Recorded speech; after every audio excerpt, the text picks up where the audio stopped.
శక్తి తైలాభిషేక ఆదివారపు ఆరాధన. సమయం ఉదయం 8:30 గంటల నుండి. స్థలం వైస్రాయ్ గార్డెన్స్, జుబ్లీ బస్టాండ్ ఎదురుగా, సికింద్రాబాద్. ప్రార్థనా శక్తి తైలాభిషేక ఆరాధన 17 నంద్యాల సోమవారం. సమయం ఉదయం 10 గంటలకు. స్థలం Shiva garden function hall, Mahanandi road, Nandyal. ప్రార్థనా శక్తి తైలాభిషేక ఆరాధన 18 కడప మంగళవారం. సమయం ఉదయం 10 గంటల నుండి. స్థలం మాధవి కన్వెన్షన్ హాల్, రాయచోటి వెళ్లే రోడ్, ఆర్టీఓ ఆఫీస్ ఎదురుగా, కడప. ప్రార్థనా శక్తి తైలాభిషేక ఆరాధన 19 ఒంగోలు బుధవారం. సమయం ఉదయం 10 గంటల నుండి. స్థలం A1 convention hall, old Guntur road, Ongole. ప్రార్థనా శక్తి తైలాభిషేక ఆరాధన 20 ఖమ్మం గురువారం. సమయం ఉదయం 8 గంటల నుండి. స్థలం ఎస్ఆర్ గార్డెన్స్, ఈనాడు ఆఫీస్, వైరా రోడ్, వెలుగుమట్ల, ఖమ్మం. ప్రార్థనా శక్తి తైలాభిషేక ఆరాధన 22 గుంటూరు శనివారం. మొదటి ఆరాధన ఉదయం 7 గంటల నుంచి. రెండవ ఆరాధన ఉదయం 10 గంటల నుండి. స్థలం సీతారాం టౌన్షిప్ ఎదురుగా, housing board colony, Nallapadu road, Guntur. Bhimavaram పరిసర ప్రాంత ప్రజలకు శుభవార్త. ప్రార్థనా శక్తి తైలాభిషేక ఆరాధన 25 భీమవరం మంగళవారం. సమయం ఉదయం 10 గంటల నుండి. స్థలం Nirmaladevi function hall, Juvalapalem road, Peddamiram, Bhimavaram. Yesayya నామములో మీకు వందనాలు తెలియపరుస్తూ ఉన్నాను. ప్రియులరా, ఈ దినం కొరకు దేవుడు సిద్ధపరిచిన వాగ్దానాన్ని మనం స్వాధీనపరచుకుందాం. పరిశుద్ధ గ్రంథంలో నుండి యెషయా గ్రంథం 51వ అధ్యాయము 7వ వచనములో 4వ లైన్ నేను చదువుతున్నాను. మీ బైబిల్లో బహుశా 3వ లైన్ రావచ్చు, 4వ లైన్ రావచ్చు. చదువుతున్న మాట ఎక్కడి నుంచి స్టార్ట్ అయిందో అక్కడి నుంచి మీరు అండర్లైన్ చేసుకోండి. మనుషులు పెట్టు నిందకు భయపడకుడి, వారి దూషణ మాటలకు దిగులు పడకుడి. నువ్వు ఎప్పుడు మాట పడలేదు కదా, అందుకే ఈ చిన్న నింద నీ మనసుని గలిబిలి చేస్తుందేమో. నన్ను ఎవ్వరూ అనలేదు ఇంతవరకు. నేను ఒక రకంగా బ్రతికాను. నా బ్రతుకు నాకు తెలుసు. నా మీద ఇటువంటి నింద వేసి పబ్లిక్లో మరలా నేను తలెత్తుకునేలా లేకుండా అయిపోతుంది నా జీవితం. నేను బ్రతకటం అవసరమా? ఇంకెన్ని నిందలేస్తారో. విన్నవారందరూ నిజం అనుకుంటే నేనేమైపోతాను? మళ్ళీ ఈ మనుషుల మధ్య బ్రతకగలనా? నేను మళ్ళీ ఈ మనుషులతోటి జీవించగలనా? తలెత్తుకుని బ్రతకగలనా అని మనసు గలిబిలి అయిపోతుందా? ఎందుకు నా బిడ్డ మీద ఇలాంటి నిందేశారు? నా భర్త మీద ఇటువంటి అవమానకరమైన మాటలు మాట్లాడుతున్నారు? నా కుటుంబంలో నేను ఏదో కష్టపడి నేను బ్రతుకుతూ ఉంటుంటే మా మీద ఎన్ని నిందలు వేస్తూ ఉన్నారు. దేవుడా నువ్వు చూస్తున్నావా అని ప్రార్థన చేస్తున్నావు కదా. దేవుడిని మనం ఆలకించి ఈరోజు నీతో సూటిగా మాట్లాడుతున్న గొప్ప మాట, మనుషులు పెట్టు నిందకు భయపడకుడి. మనుషులు పెట్టు నిందకు భయపడకుడి, వారి దూషణ మాటలకు దిగులు పడకుడి. అమ్మా, ఎన్నెన్ని మాటలు మాట్లాడుతున్నారు, ఎంత పెద్ద పెద్ద మాటలు మాట్లాడుతుంది ఈమె. ఈ మనుషుడు అన్ని మాటలు మాట్లాడుతున్నాడు. అసలు నా విలువ తెలియకుండా మాట్లాడుతున్నారు. నా బ్రతుకేంటో తెలుసుండి కూడా వారు విలువ లేకుండా మాట్లాడుతున్నారు. ఇన్ని మాటలు పడిన తర్వాత, ఇన్ని మాటలు నా మీద వేసిన తర్వాత నేను బ్రతకటం అవసరమా? నేను సూసైడ్ చేసుకుంటాను, నేను చనిపోతాను, నేను బ్రతకనంటే బ్రతకను, నా జీవితం అయిపోయింది. ఇంకెవ్వరికి చెప్పకుండా నేను సైలెంట్గా ఏదో మంచి సమయంలో చనిపోతాను. ఎవరు లేనప్పుడు హ్యాంగ్ చేసుకుంటాను, ఉరేసుకుంటాను, లేదా నదిలోకి దూకేస్తాను, చెరువులోకి దూకేస్తాను, నూతులో పడిపోతాను. ఎన్నెన్నో రకరకాలుగా సూసైడ్ స్పిరిట్ ఎక్కువగా నిన్ను గలిబిలి చేస్తుందేమో. దేవుని ఆత్మ నీతో మాట్లాడుతుంది. నీవు దేవుని చేత ఎన్నుకోబడిన మనిషివి. గుర్తుపెట్టుకో, ముమ్మారు దేవుని ఆత్మ నీతో మాట్లాడుతుంది. నువ్వు దేవుని చేత ముద్రించబడిన మనిషివి. దేవుని యొక్క ప్రణాళికలో ఉన్న మనిషివి నీవు. ఆయనను జ్ఞాపకం చేసుకున్నాడు. ఎవరేదో మాట్లాడారని ఎందుకు భయపడుతున్నావు? నీవు యోధా గోత్రపు సింహం యొక్క బిడ్డవు. నీవు ఎవరెవరు నిన్ను నిందలుగా వేసి నీ మీద అవమానం చేశారో, దూషణ మాటలు, పాడు మాటలు, బూతులతోటి నీ మనసును గాయపెట్టితే నువ్వు ప్రతిరోజు నేను వినలేకపోతున్నాను, ఈ మాటలు నా వల్ల కాదు, ఇటువంటి పోకిరి మాటలు నేను పడలేను, నేను ఎటైనా వెళ్ళిపోతాను, పారిపోతాను, చనిపోతాను, నా వల్ల కాదు అని మనసు చెదిరిపోయిన నీతో దేవుడు మాట్లాడుతున్నాడు. ఎవరేమన్నా కానీ దేవుని సమయం ఆసనమైంది. ఎవరెవరు నిన్ను దూషించారో, ఎవరెవరు నీ మీద నిందేశారో వారందరినీ దేవుడు నీ పాదాల దగ్గర తీసుకురాబోతూ ఉన్నాడు. అంటే నీ స్థానాన్ని అందరి ముందు నీతిగా దేవుడు పైకి హెచ్చిస్తూ ఉన్నాడు. ఆత్మకార్యము జరగబోతూ ఉంది. మనుషులు పెట్టు నిందకు భయపడకు, వారి దూషణ మాటలకు నువ్వు దిగులు పడకు. దేవుడు నిన్ను ఆవరించాడు. నీ ఇంటి చుట్టూ దేవుడు సన్నిధి నిలిచి ఉన్నది. ఆత్మనికి తోడుండును గాక. God bless you. మన తైలాభిషేక ప్రార్థనకి అందరూ రారు, అందరిని రానివాడైనా ఆయన ఎవరిని ఇష్టపడ్డాడో వారిని తీసుకొస్తాడు ఇక్కడికి. ఆయన బిడ్డల్ని ఆయన దగ్గర తెచ్చుకుని, చూడండి మనం ఎంతమందిలో ఉన్నా మన కన్న తల్లి మనల్ని వెతుక్కుంటూ వచ్చి పాలు ఇవ్వటానికి ప్రయత్నిస్తుంది. పాలు తాగి వెళ్ళి మళ్ళీ పిల్లలతో ఆడుకున్నప్పుడు మళ్ళీ తల్లి ఏం చేస్తుంది? లంచ్ టైము భోజనం చేస్తాడు పిల్లాడు, భోజనం చేస్తుంది పిల్లని అంతా కలిపి చక్కగా ఒక గిన్నెలో సిద్ధం చేసుకుని, ఎంతమందిలో ఉన్న కన్న తల్లి వచ్చి బిడ్డను ఎత్తుకుని ఆ గోరు ముద్దలు తినిపిస్తుంది. ఇంకొక బిడ్డను ఎత్తుకుని చేస్తుందా? నీవు దేవుని బిడ్డవై ఉన్నావు, నిన్ను ఆయన పోషిస్తున్నాడు. ఆమేన్. ఆయన మన తండ్రి. ఎవరు? ఆయన మన తండ్రి. ఆమేన్. మరి మన గుంటూరులో దేవుడు అద్భుతంగా దీవెనకరమైన పరిచర్య జరిగించారు. గుంటూరులో ఎన్ని ఆశ్చర్యమైన కార్యాలు దేవుడు చేస్తున్నాడంటే, ఇక్కడ మీ పట్టణంలో, అలాగనే గుంటూరులో, ఒంగోలు, ఈ గుంటూరు ప్రజలు మీరు చూడొచ్చు. ఇన్ని వేల మంది సాయంత్రం వరకు ప్రార్థన చేస్తూనే ఉన్నాను ఆ రోజు. ఎందుకు ఇన్ని వేల మంది ఇంత జన సమూహం వస్తున్నారు అంటే, దేవుడు మన మధ్య నిలిచి ఉన్నాడు కనుక ఎక్కడ ఏ ప్రవచనమో ఏ వాక్యం ప్రకటిస్తున్నామో దేవుడు దానిని నూరంతలుగా ఆశీర్వదిస్తావు. హల్లెలూయా. మన పరిచర్యలో ఉన్న గొప్ప మర్మం ఏంటంటే, అన్ని డినామినేషన్స్కి అనుకూలమైన పరిచర్య. పెంతెకొస్తు వారికి Lutheran, Baptist, CSI, LAF, church of Christ, Bible mission, Hebron, Methodist. సికింద్రాబాద్లో గొప్ప గొప్ప కుటుంబాలకు తరలి వచ్చేస్తున్నాయి. ఎందుకంటే బైబిలు వాక్యము క్రైస్తవులందరికీ ఎలాగుందో, ప్రార్థనా శక్తి క్రైస్తవ సమాజానికి దీవెన పరిచర్యగా దేవుడు ఆశీర్వదించాడు. ఆమేన్. హల్లెలూయా, హల్లెలూయా. దీవెన పరిచర్య ఎలా ఉంటుందంటే, ప్రార్థనతో ప్రారంభించిన సేవ ఏదైనా అది చిగురు పడుతూనే ఉంటుంది.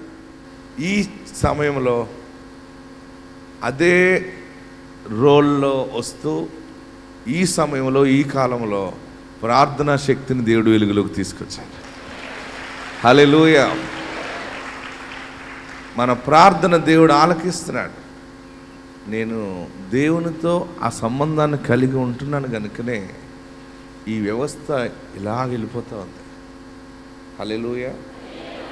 ఆ రోజు మోషే ఒకడు నిలబడ్డాడు, మొత్తం సమాజం నడిపించబడింది. దేవుడు మీ అందరి మధ్య ఇలాగ ఈ సేవ చేయడానికి నాకు సమయం ఇచ్చాడు. అందుకనే నేను మీ అందరినీ జ్ఞాపకం చేసుకుంటున్నాను, మీ పట్టణాన్ని జ్ఞాపకం చేసుకుంటున్నాను. మీరు 100% ఆశీర్వదించబడతారు. ఆల్రెడీ మనకి ఈ సంవత్సరం వాగ్దానం ఇచ్చాడు దేవుడు. చెర నుండి మన పంచాంగం ఎంతమంది గుర్తుంది చెప్పండి? చేయి పైకెత్తండి. బైబిల్ పంచాంగంలో ఫస్ట్ పాయింట్, మొదటి 4 నెలలు ఏం జరుగుతుంది? అందరు చెప్పాలి, గట్టిగా చెప్పండి. చెర నుండి విడుదల. ఎలా చెప్పాలి అది? మొదటగా చెర నుండి విడుదల. ఎలా చెప్పాలి? చెర నుండి విడుదల అన్నారు. రెండవది సమకూర్చి నడిపించబడుట. మూడవది ఖ్యాతిని, నిజముగా మీకు ఖ్యాతిని, మంచి పేరు తెప్పిస్తానన్నాడు. మొదటి 4 నెలలు చెర నుండి విడుదల. రెండవది సమకూర్చి నడిపిస్తా. మనం ఎప్పుడైతే ఘనముగా మాట్లాడుతుంటామో సాతానుడు ఉన్న స్థలముల నుండి కొంచెం కొంచెం జరిగిపోతుంటాడు. ఎవరైనా సరే మన ఇంటికి వచ్చిన మనుషుడికి మనం ఇష్టం లేని మాట, ఆడికి ఇష్టం లేని మాట మనం మాట్లాడుతున్నాం అనుకోండి, వాళ్ళు ఉంటారు మన ఇంటి దగ్గర. బెడ్రూమ్లో ఉన్న వాళ్ళు హాల్లోకి వచ్చి కూర్చుంటారు. ఇంకా కొంచెం వాయిస్ రేజ్ చేసామనుకో, ఒక కోడలు ఆడబడిచి ఇంటికి వచ్చింది అనుకోండి, ఆ ఇంటి ఇల్లాలు గట్టిగా మాట్లాడుతుంది. ఎవరిని? ఆడబడిచిని మాట్లాడదు, భర్తని. ఎరుబాగులోడు ఉంటాడు కదా, ఆడిని అంటుంది పని పాట లేదు, అది లేదు, ఇలాగ అయిపోయే ముందు ఏంటి ఉదయాన్నే ఆడు లేవకుండానే మొదలెడుతుంది భారతం. అంటే నువ్వు వెళ్ళిపో మా ఇంటి దగ్గర నుంచి అని ఎవరికి చెప్తుంది? ఆడబిడ్డకి. ఈ ఆడబిడ్డ చెవులు అసలే ఇది అంత నెగిటివ్ ఉంటుంది దీనికి. ఎప్పుడు కూడా సగం ఏం దొరికితే చూద్దామా, ఏడ్చేద్దామా, వెళ్ళిపోదామా అని ఉంటుంది గొడవ పెట్టుకుని. ఇవన్నీ మన జనవరి పండగకి పడ్డాం కదా మనం అందరూ, అందరి ఇళ్ళలోనే ఉన్నది. ఆమెన్. అదిగో ఇలాగ అన్నది తల్లి బతికింది అనుకోండి, అదిగో నీ కోడలు ఇలాగ అంటుంది, నేను పడుకున్నాను చెవిలో వినపడింది, ఆడిని తిడుతుంది ఎందుకు నన్ను అంటుంది అన్న మనిషి ఏం చేస్తుంటే హాల్లోకి వచ్చేస్తుంది, ముఖం కూడా కడుక్కోదు, ముడేసేస్తుంది, దువ్వేసుకుంటుంది, రెడీ అయిపోయి నేను తక్షణం ఉండని వెళ్ళిపోతానట్టు.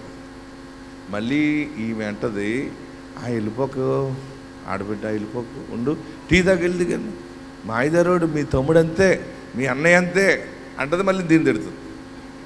అంత తెలివైన వాళ్ళు ఎక్కడున్నారనుకుంటున్నారు? ఇక్కడ ఉన్నారా ఎవరైనా? ఇక్కడ ఉండరు. మీరు మంచివాళ్ళు.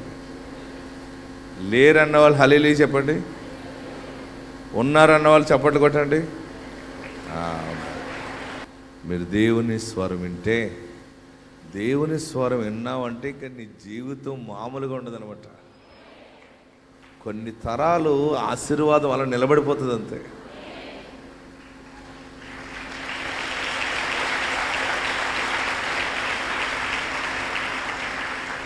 అబ్రహాము విన్నాడు దేవుని స్వరం,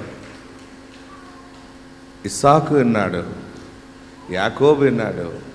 వాళ్ళ సంతతి ఎలాగుందో చూడండి ఒకసారి. నా తండ్రి దేవుని స్వరం విన్నాడు.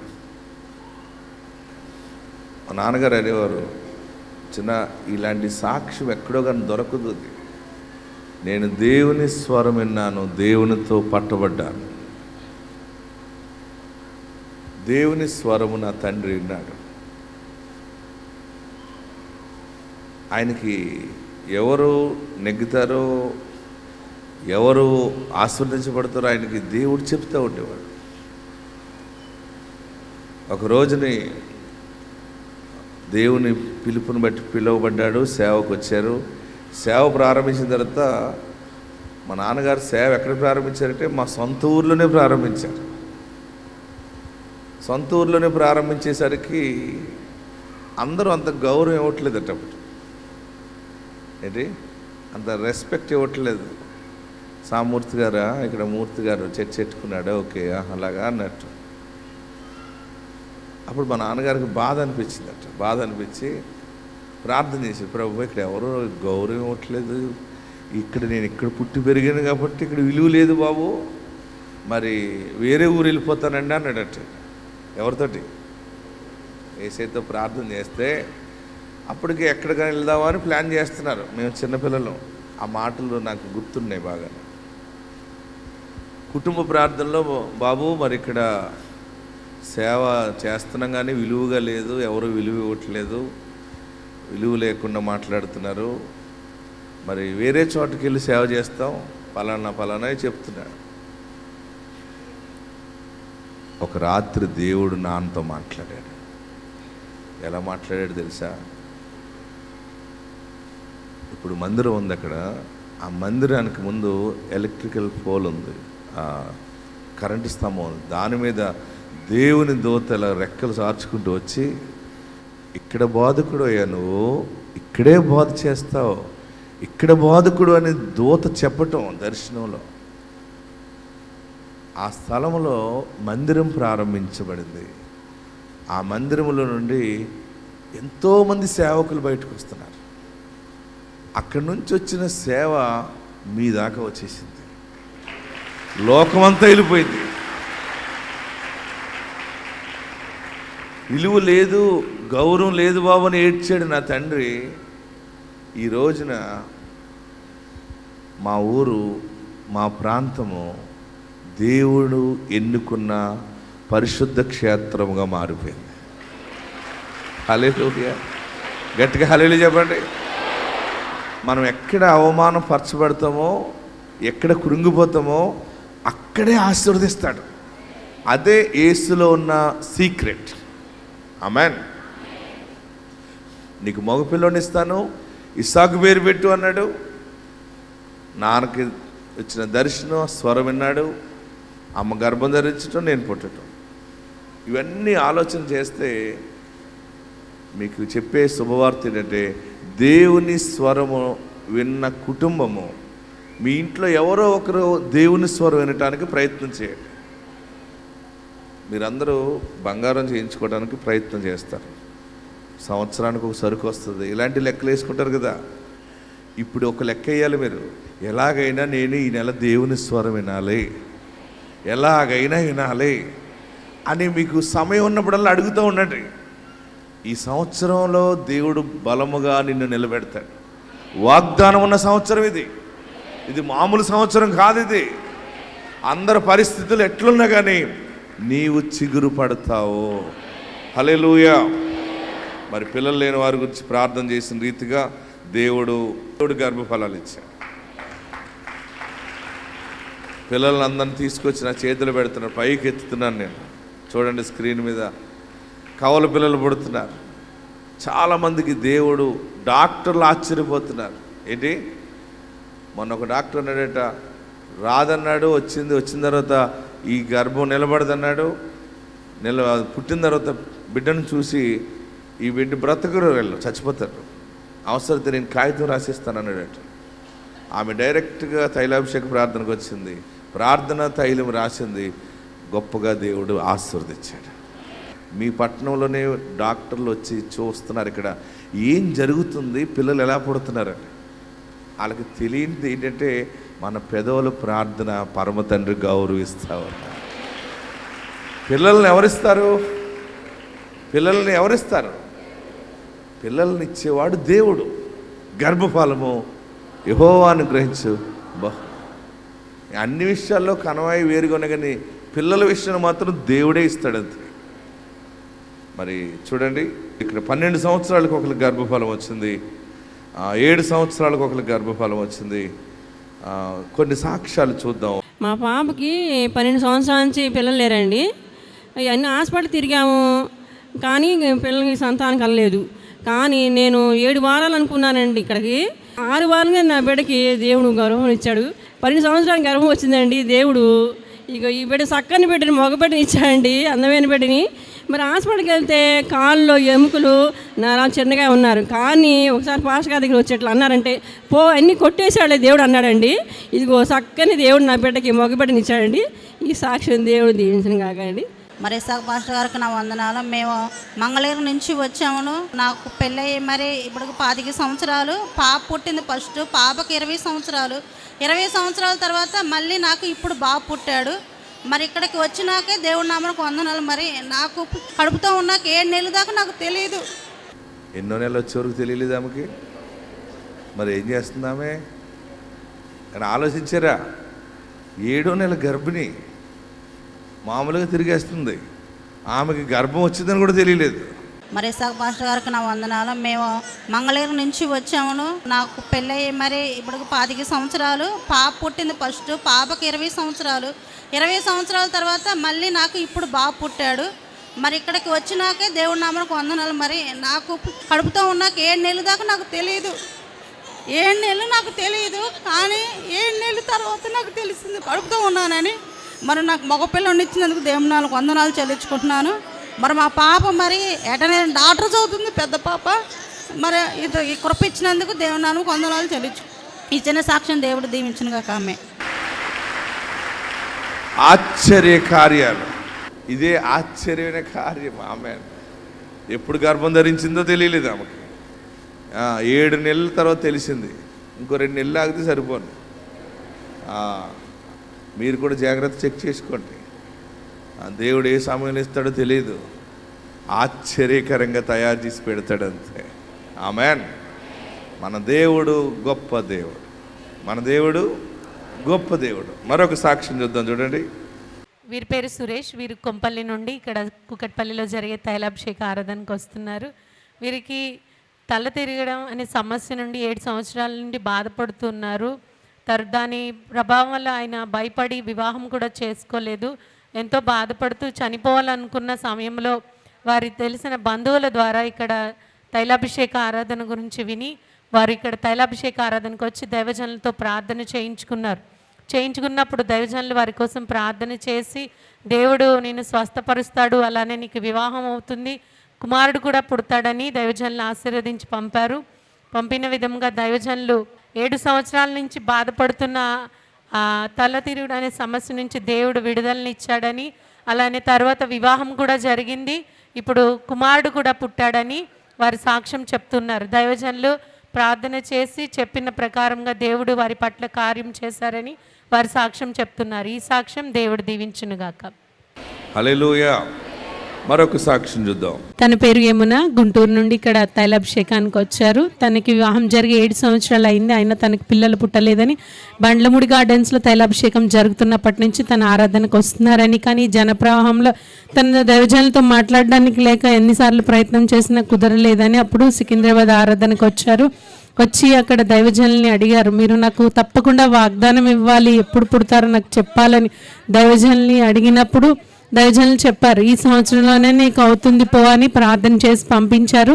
తను జూన్ మాసంలో అక్కడ సికింద్రాబాద్ ఆరాధనకు వచ్చినప్పుడు దైవజనులు ప్రార్థన చేసిన తర్వాత తను అదే సంవత్సరం అక్టోబర్లో కన్సీవ్ అయింది. చక్కటి ఆరోగ్యమైన కుమార్తెను దేవుడు వారికి బహుమానంగా ఇచ్చారు. ఈ సాక్ష్యం దేవుడు దీవించును గాక. ఇంకెవరెవరికి ఏ పిల్లలు కావాలో కోరుకోండి, దేవుడు తప్పక మీ ఇంట్లో శుభకార్యం జరిగిస్తాడు. ఆమేన్. మీరు ఈ సంవత్సరం మాత్రం చాలా అలర్ట్గా ఉండాలి. ప్రతి నెల 1000 కళ్ళతో చూడండి దేవుని కార్యం ఏ సమయంలో నీ చేతిలో పెడుతున్నాడో, ఏ సమయంలో డోర్ ఓపెన్ చేస్తున్నాడో సడన్గా చూస్తావు అనమాట. ఎలా చూస్తావంటే 7 నెలలు గర్భం వచ్చినా తెలియనటువంటిది అనమాట. ఇంత ఆశీర్వాదం ఎప్పుడు రెడీ అయిపోయింది నా కోసం అని అనుకుంటావు నువ్వు. ఎందుకంటే చెర నుండి విడుదల అన్నాడు ఆయన. జనవరి, ఫిబ్రవరి, మార్చ్, ఏప్రిల్ చెర నుండి విడుదల. ఆల్రెడీ నరికి వేయబడుతుంది నీ సమస్య.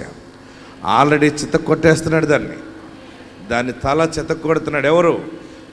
యేసయ్య. సాతానుడు నిన్ను బంధించిన ఆ బంధకాన్ని నలగొడుతున్నాడు. ఈ 4 నెలల్లో మటాష్ అయిపోతుంది అంత. ఆమేన్. హల్లెలూయా. నిన్ను ఆదరించువాడొకడున్నాడు. అందరూ ఎక్కడున్నవారు అక్కడ లేచి నిలబడండి. శుభోదయాన్ని దేవుడు నిండు ఆశీర్వాదాలు నీ శిరస్సు మీద అనుగ్రహించి ఉన్నారు.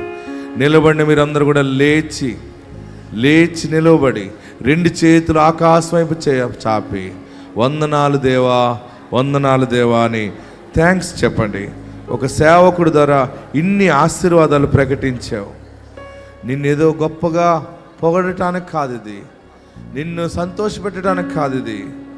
ఆయన వాగ్దానము, ఆయన నీకు ఇచ్చిన నిబంధన నెరవేర్చటానికి మాట్లాడి ఉన్నాడు.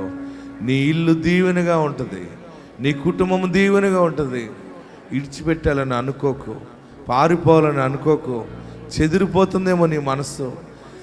నా మనసు చెదిరిపోతుంది, నా వల్ల కాదు, నేను ఎన్నో వడ్డీలు కట్టలేకపోతున్నాను, అప్పులు తీర్చలేకపోతున్నాను, సమాధానం చెప్పలేకపోతున్నాను. ఏడుస్తున్నావా? నీ నివాస స్థలములో వర్ధిల్లుట కనపడలేదని ఏడ్చావు కదా. ఏమో ఎంత చేసినా ఎదుగు బదుగు లేదని ఏడ్చావు. ఎంత కష్టపడుతున్నా ఏమీ రావట్లేదు. మా వ్యాపారము, మా షాప్ ఇలాగైపోయింది, మా పంట ఇలాగైపోయింది, మా చెరువులు ఇలాగైపోయినాయి. ఏ దాంట్లో వెలుగు లేదు. ఎక్కడికి వెళ్ళినా నష్టమే కనబడుతుంది, ఎటుపోయినా కీడే కనబడుతుంది. మాకు బడి ఏడ్చే వాళ్ళు ఎక్కువైపోయారు. మా బ్రతికిలాగా అయిపోయింది, మా జీవితం ఇలాగా అయిపోయిందని ఏడుస్తున్నావా? దేవుడు నిన్ను చూచాడు, దేవుడు నిన్ను జ్ఞాపకం చేశాడు, జ్ఞాపకం చేసుకున్నాడు. నువ్వు చిగురు పడతావు. ఈ దినము నువ్వు చిగురు పడతావు. ఒక వాగ్దానం ద్వారా పుట్టిన సేవకుడి ద్వారా మాట్లాడుతున్నాడు. నీ గుడారము, నీ నివాస స్థలము రమ్యముగా మారుతా ఉంది. గృహమును, విత్తమును, పితరులు ఇచ్చిన స్వాస్థ్యము, సుబుద్ధి గల భార్య, యెహోవా దానము. దేవుడు బలమైన ఆశీర్వాదముతో నిన్ను నింపుతా ఉన్నాడు. ఎక్కడున్నవారు అక్కడ 2 చేతులు పైకెత్తి, అందరూ కూడా 2 చేతులు పైకెత్తి, నీవు తప్ప నాకు ఆధారం లేదు బాబు, నీవే నా ఆధారమై ఉన్నావు. ఇన్ని ఆశీర్వాదాలు ఇచ్చే నీ ఎదుట నేను చేతులు ఎత్తుతాను. నా చేతి నిండా నీ దీవెన దయచేయి. మీ చేతులు ఇలా విడిచిపెట్టండి పైకి. యేసయ్యా నా పాపాలు క్షమించని అడగండి. యేసయ్యా నా పాపాలు క్షమి, యేసయ్యా నన్ను పరిశుద్ధపరచు. ప్రార్థన చేయండి. అందరూ నమస్కరించండి. నీ ఎదుట నేను చేసిన తప్పిదాలు క్షమించు బాబు. నీ ఎదుట చేసిన ప్రతి తప్పిదాన్ని క్షమించు. నీ దగ్గర క్షమాపణ ఉన్నది. ఇంతవరకు నీ పాపాలు అడ్డొచ్చినాయేమో, యేసయ్య ఈరోజు క్లియర్ చేస్తున్నారు దాన్ని. ఇక ఏ దోషము, ఏ దుష్ట ప్రభావము నీ మీద, నీ ఇంటి మీదకి రాదు. చెర నుండి విడుదల దేవుడు చేయబోతున్నాడు. చెర నుండి విడుదల దేవుడు చేయబోతున్నాడు. విడుదల అయిపోతుంది అంతే.